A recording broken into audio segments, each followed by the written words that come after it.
مولانا ابو الکلام آزاد اس ملک میں سیکولرزم کی ایسی پہچان تھے جیسی پہچان ابھی 50 برسوں تک دوسری پیدا نہیں ہو سکی، اور ان کے ساتھ یہ بڑی بدقسمتی رہی کہ یہ ملک یعنی اس ملک میں رہنے والی اکثریتی دھرم کو ماننے والے لوگ بھی انہیں سیکولر نہیں مان سکے، اس کا ثبوت دوں گا، اور خود مسلمانوں نے بھی انہیں اپنی قوم کا غدار کہا۔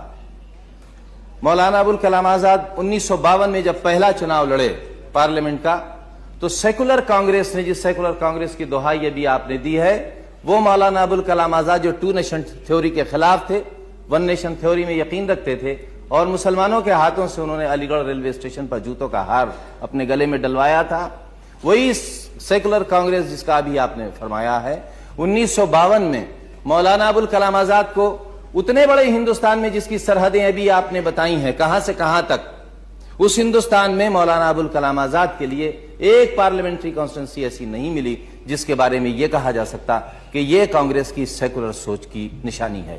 انہیں رامپور سے الیکشن لڑایا گیا جہاں مسلمانوں کی بھاری اکثریت ہے۔ یہ تھا آپ کی کانگریس کا سیکولرزم۔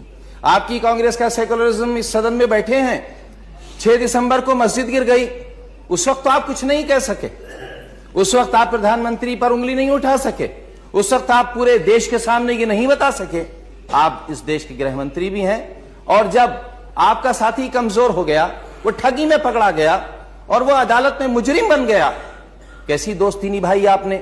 دیوار کیا گری میرے کچے مکان کی، لوگوں نے میرے صحن میں رستے بنا لیے۔ آپ نے ایسے وقت اس کی پیٹھ میں خنجر گھونپا۔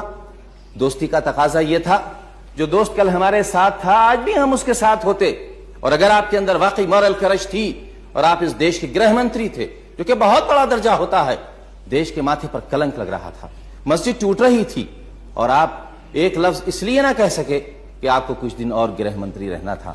جہاں اخلاقی قدریں یہ ہوں، جہاں ویکتیوں کا چرتر یہ ہو، جہاں دیش کے گرہ منتری کا چرتر یہ ہو کہ وہ پورے راشٹر کے ساتھ نہیں بلکہ پوری دنیا کی انسانیت کے ساتھ دھوکہ کر سکتا ہو، اس کا کیا بھوشیہ ہوگا؟ اس دیش کے راشٹرپتی کے ابھی بھاشن پر کیا چرچا ہوگی؟ کیا کہا جا سکتا ہے؟ کیا بھلا ہوگا غریب کا؟ کہاں انسانیت زندہ رہے گی؟ کہاں سیکولرزم آئے گا؟ کہاں کمیونلزم ختم ہوگا؟ انسان سے انسان کا ٹکراؤ کیسے نہیں ہوگا؟ سورت کی سڑکوں پر ننگا کر کے 14 سال کی بچیوں کو ننگا کیوں نہیں نچایا جائے گا؟